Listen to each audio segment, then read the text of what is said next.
கர்த்தருடைய நல்ல நாமத்திற்கு மகிமை உண்டாவதாக. யோபு 17ஆம் அதிகாரம் 9ஆம் வசனம். நீதிமான் தன் வழியை உறுதியாய் பிடிப்பான், சுத்தமான கைகளுள்ளவன் மென்மேலும் பலத்து போவான் என்று யோபு தன் சிநேகிதருக்கு பிரதியுத்தரமாக சொல்லுகிற வார்த்தைகளாக நாம் வாசிக்கலாம். யோபு கர்த்தருடைய பார்வையிலும் மனுஷனுடைய பார்வையிலையும் நீதிமானாகவே பார்க்கப்பட்டார். ஏனென்றால் தன்னுடைய வழியை உறுதியாய் பிடித்தவராய் நின்றார், தன்னுடைய உத்தமத்திலே உறுதியாய் நின்றார், தன்னுடைய நம்பிக்கையிலே உறுதியாய் நின்றார். ஆகவே தேவனும் அவரை நீதிமானாய், உத்தமனாய், சன்மார்க்கனாய் பார்த்தார். நம்முடைய வாழ்க்கையிலும் தேவன் நம்மை எப்படி பார்க்கிறார் என்பதை நாம் கவனிக்க வேண்டும். தேவனுடைய பார்வையிலே நாம் நீதிமானாய் இருக்கிறோமா? தேவனுடைய கற்பனைகளையும் நியாயங்களையும் கை கொள்ளுகிறவர்களாய் இருக்கிறோமா? உண்மையாக இருக்கிறோமா என்பதை தேவன் கவனிக்கிறார். இந்த நாளிலே தேவன் நம்மை அவருடைய கிருபாசனத்தண்டை கிட்டி சேருவதற்கான தைரியத்தையும் கிருபையையும் நமக்கு கொடுத்திருக்கிறார்.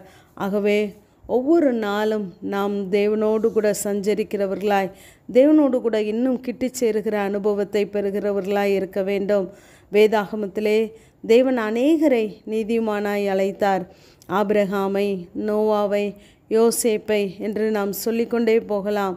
ஆகவே நம்முடைய வாழ்க்கையிலும் நாம் தேவனுடைய பார்வையிலே நீதிமானாய் இருக்க வேண்டுமென்றால் நாம் நம்முடைய வழிகளை காத்து நடக்கிறவர்களாய் இருக்க வேண்டும். தேவனோடு கூட நாம் நெருங்கி இருக்கும் பொழுது தேவ எச்சரிப்பையும் நாம் பெற்றுக்கொள்கிறோம்.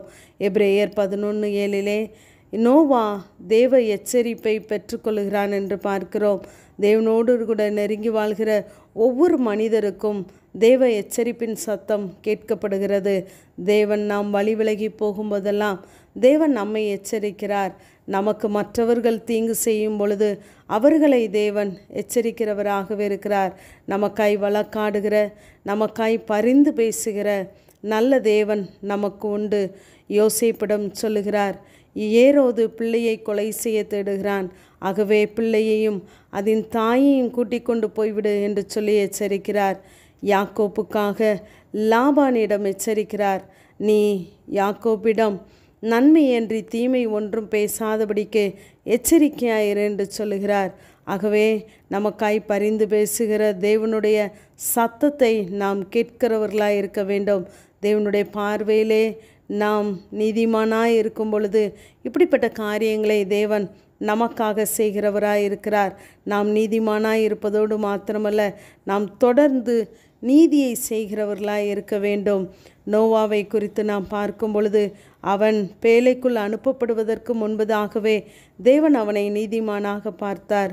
ஏனென்றால் தேவன் கட்டளையிட்டதை எல்லாம் செய்தான் என்று சொல்லி பார்க்கிறோம். ஆகவேதான் இந்த நோவா பேழைக்குள் போகும் மட்டும் தேசம் அழிக்கப்படவில்லை. லோத்து ஆபிரகாமை விட்டு பிரிந்து போகும் வரைக்கும் ஆபிரகாமை தேவன் ஆசீர்வதிக்கவில்லை.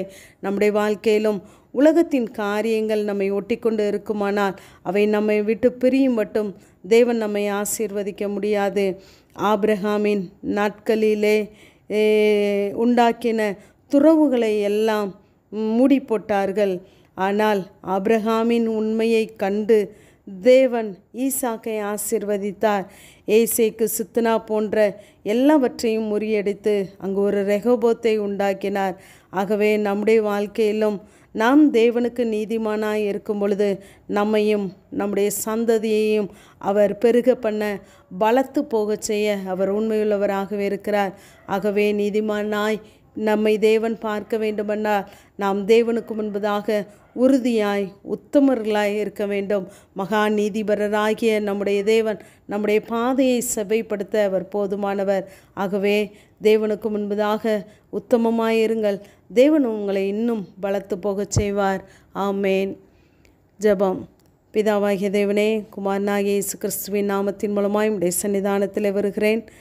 நீதிமான் விரும்புகிற காரியம் அவனுக்கு கொடுக்கப்படும் என்ற வேத வார்த்தையின்படி இப்பொழுதும் தன்னுடைய வழிகளை உறுதியாய் பற்றி கொண்டு உடைய சமூகத்திலே நிற்கிற ஒவ்வொரு பிள்ளைகளுடைய வாஞ்சைகளையும் விருப்பங்களையும் கர்த்தர் நீதிக்குட்படுத்தும்படியாய் ஜெபிக்கிறேன். இவர்களுடைய அடையாளம் உடைய சமூகமாய் மாறட்டும். இயேசுவின் மூலம் ஜெபங்கேளும் எங்கள் நல்ல பிதாவே. ஆமென்.